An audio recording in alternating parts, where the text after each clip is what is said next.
Hi everyone, it's Rincey and this is Rincey Reads.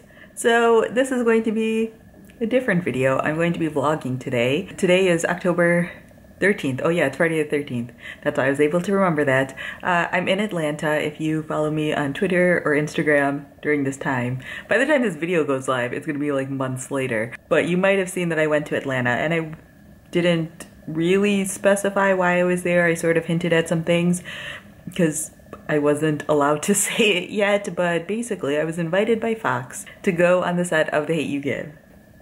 Oh, it's crazy. It's crazy. So yeah, I'm going on set today and I'm gonna vlog as much of it as I can. I think there's 6 of us total who are going on set, 6 other YouTubers, or 6 total YouTubers who are going on set today. And so all of us plus the woman from Fox who's like sort of coordinating all of this, we all went out to dinner, which was fabulous. If you're ever in Atlanta and you get a chance to eat at Revival, it's amazing. But anyways, that's not the point of this video. So yeah, I'm gonna be vlogging today, which is gonna be super awkward, but that's fine. And also, I'm a really big fan of my new sweater. It has planets all over it. It's pretty cute, right? So yeah, let's go explore. So there wasn't an exact plan set in place for what we would be doing that day. There was some vague outlines, but we kind of just showed up at the school to see what they were shooting that day and what we would be able to do and who we would be able to see. So we got to watch them film one of the scenes, and they basically had this set up under the bleachers so we could sort of like hide away and just watch on the monitors what they were doing. And the scene we got to watch was one of the basketball scenes where in the book Haley makes a comment about, I believe, like fried chicken, and Star gets really upset at Haley, and Haley doesn't really understand why, because she was just like joking around and whatnot. It was really funny because like watching that scene occur, I knew exactly what was going on because I had read the book, but it still felt so emotional to see it play out and to feel the anger and just upsetness that Star has in that scene, and also just like watching them do it over and over again and having to like play basketball while having these emotions was like really just impressive to watch. Like we weren't there right in front of them or anything like that, but just sort of seeing it all play out and seeing how as actors you handle things like that, and also how a director sort of handles things like that, and even how to stage things correctly and do the scenes correctly and also just have them playing basketball. I'm just thoroughly impressed by everything that was happening. So we got to watch them practice that over and over again, and then we were taken back sort of to like our holding classroom, and we eventually found out that Sabrina Carpenter would be joining us to answer a couple of our questions, which is pretty cool. Rincey. She's like, I'm not gonna remember any. No, but I know them. Thanks for taking the time out to like answer our questions. We're so excited that you're like playing Haley. That's amazing. What's it like being a part of production so far? Is it like, has it been just like go, go, go, like super crazy? It has. It's been very, very nonstop, but I think that's something that's so great about our directors, because the script is, you know, it can be like looked at as a heavier subject matter, and the way that he shoots and the way that he keeps production moving makes it feel like we're just always on the go and we're always moving really quick at a very fast pace. So it helps all of our energy, and it helps us just have a really good time while we're doing it. How was your audition process? Like, did you read the book before or the script, and like how did you feel about it? I read, sorry to interrupt you, no, I read the book before, and then I found out that they were obviously turning into a movie, but that was before I got the audition. So once I got the audition, I was so excited, but I was like, it's gonna be for Haley, isn't it? And so I went in and I read, and obviously the casting director is incredible. She's done some amazing things, and I was very shocked when I booked it. Like I had no idea. I Skyped with George, the director, before I booked it officially, but yeah, that was a pretty short process compared to others. You had read the book previously. I had. And so you knew about its popularity? Yeah. Oh, cool. Yeah. So, as you said, the script can become like kind of heavy sometimes. Yeah. How have you dealt with that, or have there been any moments on set that it's like everyone's just like, I need a second. You know what? It is interesting, like how everyone is dealing with it, because we all deal with it in different ways, and obviously some scenes are heavier than others. But everyone's really good at like staying like where they need to stay in their mindset. You know, it's staying focused, truly. But also knowing that we can have fun like in between takes, and like if we need to get out of it for a second, giggle. We had giggle a little, sing some songs. Today we were working on this harmony, like we were trying to be Destiny's Child. It was not working out. Let's just say that. We kind of figured it out, but I mean, it keeps it really fun. We had the privilege of like sneakily being behind the bleachers watching you work. How is that sometimes when you have to like keep doing it, but you have to stay in the like it's so physical. You have to stay like in the character, but you have to do it so many times, and you have to make your lines sound organic. How does that? Great question. Great question. Honestly, I don't know. I think any actor, like I don't know how you answer this question, because I feel like it's just something that you know going into it. You're gonna have to do it a lot. It's gonna have to sound pretty good every time, or at least once, so they can have a really good take. But no, I mean the physicality of it all, like especially the scenes that we were doing today, we had a lot of basketball rehearsal ahead of time, which is so funny because it's such a short scene. I don't think I touched the ball, but in order to be able to move, and for some of us that had played basketball and haven't played basketball, like in order to do that, like they were so great about having us basketball rehearsal every single day, like on rehearsal days, on shoot days, just so we knew what we were doing and we were comfortable once we got there, and so it just felt super easy at that point. Are you pretty good? No. Although I make one shot every time. It's the one when you hit the corner of the ball. The ball. Oh my God! It's the rim. No, it's not the rim. No, it's the backboard. The backboard. That's what it's called. Obviously, I'm not a basketball player. Haley's obviously like a really difficult character to play, especially like in the context of this story. How is that for you? It's been very interesting. I feel like every time I open my mouth, I want to shut it immediately, because in my head, I think before I speak. And I think it's something that this character doesn't relate to. But I think it's interesting because there are so many of these people in the world that we know. And I think we all ourselves have these moments where we don't think before we speak. That's how we make mistakes, and that's how we learn from them. I think Haley is learning from her mistakes slowly. I think towards the end of the film, she does start to realize where she's done wrong. But it definitely is a long path there, because I think she's just kind of been born into this world where she was very lucky and very privileged and doesn't quite understand that yet, and especially doesn't understand what her friend Star has been going through. She has no idea. So I think it has been a challenge, but I think that's why I was really excited to do it after I was not excited. I think then I turned it into excitement, because I was like, it's a challenge. It's something I've never had to do before. It's something that I don't think anyone's ever seen me do before, so it should be interesting. What scene were you most excited to film after you read the book? Well, it's funny because there's certain things in the book that aren't in the movie. There's certain things in the book that are in the movie. One scene that I was really excited about is the actual confrontation scene between Star and Haley, because it's very intense. It's actually more intense in the book. But we do it in the movie to the point where I just think that anybody watching will be like, wow, okay, I get it now, you know? And I think it's one of those scenes that I was really excited to do, and we finished it. Thank gosh. But yeah, no, I think there's so many things. I love the interaction between the girls, because they have a really interesting friendship. In the book, they're always quoting the Jonas Brothers, because they're like in love with the Jonas Brothers, and we don't have that in the movie. So like in between, like our inner monologue and inspiration always comes from the Jonas Brothers. We're like, okay, you're Kevin, you're Nick. Yeah. So what was reading the book like? Was there anything specific that like stood out to you? Like what really like brought you into the story when you were reading it? Well, first of all, just how Angie writes is something that just feels like it's so personal to our age group and our demographic, but it also, she's not talking down to like the age group, you know what I'm saying? Like she's very good at communicating that our feelings and our emotions across with her words. And I think the story was just like I said, it's very relatable for young girls that are going through kind of having to be a couple different people in order to please everybody, and sometimes putting other people's feelings before our own. And, you know, sometimes just laying back so you don't kind of make a scene or cause any commotion, just kind of staying out of people's way, when sometimes in order to, like, grow and face your fears, you kind of have to get in people's way. So I think there was so many different parts that I loved about the book. I love Angie as a writer, so I was just a fan. What do you hope that people, like, when they like leave the theater? What do you hope they walk away with? They leave the theater. Yes, the theater. Ooh, I hope it opens a conversation. I really do. I hope it starts a dialogue, and I hope that it opens people's minds to listening, to thinking before they speak, to educating themselves. Right. Yeah. So one thing about being on a movie set is that you spend a lot of time sort of sitting around and waiting.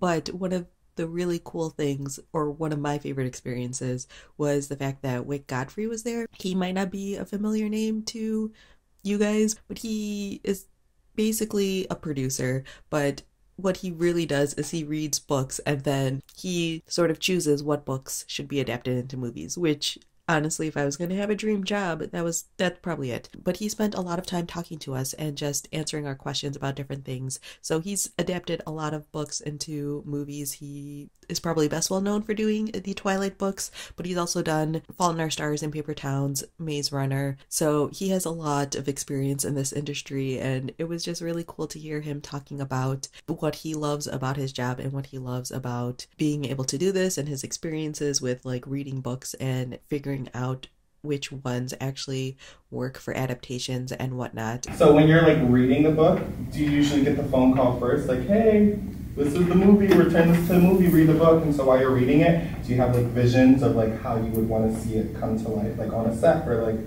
you know what I mean? Yeah, no, I mean, basically the way it works is I'm usually getting the book before anybody from the publishers or from the authors, and I'm reading it, and I'm the one who has to either think it's a movie and go to the studio and convince them to buy it. So usually the things that we've done have come from just reading a galley of something that you love and believe in, because we don't get to wait till it becomes #1 on the bestseller list. We have to predict it because we're reading it before it's been published. So with Hate You Give, yeah, we sold. I mean, it's only been on the bestseller since like last February or whatever when it came out. And we had already bought it almost a full year before, and had been working on the script, so that when all of a sudden the book hit and became such a big thing, we were actually on the set of Simon versus the Safety and Angie was here on set visiting Becky, her friend, the day that she was on the cover of the New York Times for it being such a big thing. So I had like this picture of me and Angie in the New York Times from the day she was visiting set. And I was like literally saying like, Angie, this is going to be you in 6 months. Like we'll have, because at that point she didn't know we were making the movie, but that was the goal, So it's really fun when it comes full circle. I've had a good track record, but I do feel like I'm reading something, and when it feels different, when it feels like it's not following in the path of anything else, those are the ones that get me most excited. And a lot of times, we were talking in our company about diversity in YA literature that was missing, and that we needed to be proponents of it. We had we've done the teenage white girl protagonist forever, and you just, so when that book came across our desk, it was just like, it was electric. Like, you were like, oh my God, this is, there's nothing like it in the marketplace. And we had made a movie with George Tillman called The Longest Ride. And so we heard that George was reading it, we called him and just said, let's do this together. And then we took it to Elizabeth Gabler at Fox, who had made Longest Ride with us, and we've made a lot of our John Green stuff with, and she read it and bought it, right away. Are you usually on set for most of these films, like the entire time? Yes. I like to immerse myself in all the aspects of pre-production. I would say, in a weird way, is my favorite part of the process of just being with the director and continuing to work on the script and bringing all of the locations, finding the locations with him. But I wouldn't want to be. I'm about to change jobs, so it's a weird question. Really? I'm gonna go on the studio side, but so this is like one of the last movies I'll actually get to produce on the ground. So I don't know. I like that experience. What do you like most about bringing books to the big screen? Because you've done a lot. Yeah, I mean, I don't know. I loved reading when I was a kid, and so I was an avid reader, nerd, and I think we all bring visuals to books when we're reading them, and I never knew I was going to be in the movie business when I was a kid. I just knew I loved storytelling, and I loved stories, and then I got out of college with an English degree and realized I still don't have a job. I don't know what I'm going to do with my life. And I ended up getting a job reading scripts at New Line Cinema in New York. And it was like, oh, I get this. Like, it's just like reading books, but they're easier. They're short. You just tell a story and characters and themes and dialogue and all the stuff I love from books. And so when I rose up through the ranks a little bit, I got to the point where like, oh, now I'm actually going to be a producer, and what kind of things do I want to do? And the first thing that I went out and got the rights to was one of my favorite books as a kid, which was I, Robot, which was just a big sci-fi nut. And I was like, holy cow, like I can do that? Like I can get the rights to a book and turn it into a movie, and the thing I loved as a 12-year-old can be a movie. And so that really became my like kind of North Star, you know. As a producer, I was like, I'm just going to try to take books that I love, that people love, and do the very best I can at giving them a different experience of the book. It's never going to be word for word the book. It shouldn't be. It should be its own experience, and there should be some things that are exactly the same and some things that are different and new. And I don't know, I think it's I mean, of course you get criticized a lot, you know. There's certainly ones where you're like, it's painful, but for the most part it's been a, you know, on the plus side, you know, there have been a lot of people that come up like, oh my God, you made my favorite book in the movie. Yeah, that's fun. Yeah. So the final part of our day was to be extras in the prom scene. They told us ahead of time that we would be doing this, so we all like brought clothes and whatnot to be able to wear, but they actually provided me with a dress just because they were like, we might have some other options just to make sure that you fit into proper prom attire, because I'm 30 years old and don't really own clothes like that anymore. But it was fun. We got all dressed up. They did our hair and makeup, and we were basically just like background extras. I don't think we're actually going to be in the movie. Like, I have very low expectations of being able to recognize myself on screen when I watch this movie, but it was just fun to see how these things are done. I've never been a part of anything like this before, but it's basically a lot of here's your mark, here's what you're going to do when we call action, and then repeat that like 5 more times. And then they reused us again in a couple of other scenes. So they had us like outside for a little bit, and then they had us inside for a little bit. And then eventually Amandla was there, and we got to have a little bit of a talk with her, which was, again, just very, very cool of her. So just to start off, like, what was your experience reading the book when you first like got your hands on it? Like, what was your reaction to it? My experience with the book was eerie, because I related to it so heavily. I think a lot of people who read it do, because it's such an authentic book, but also because I was someone who grew up in a lower income black neighborhood and went to a white private school. And so figuring out how to navigate those two worlds was really challenging and was very similar to Star's experience. Yeah. So do you feel like you've put a lot of yourself into this role as you've been going through it? Yeah. I think I've definitely put a lot of myself into it, but also brought out more of the parts of myself that I had to hide when I was in school, which has been really kind of fulfilling. Did that make it harder or easier, do you think, with this role? Did you feel like, oh my God, this is kind of difficult because I have such a deep connection with it, or was it like, I can do this, this is like... It's both. It's more challenging in that it hits me deeper, but it's also easier in a way because it feels so authentic and real. Yeah. When you finished the book, what scene were you most excited to film? Or reading the script? We still haven't filmed it yet, but I'm really excited to shoot the riots. Well, you know what? I'm not going to use the word riot, actually.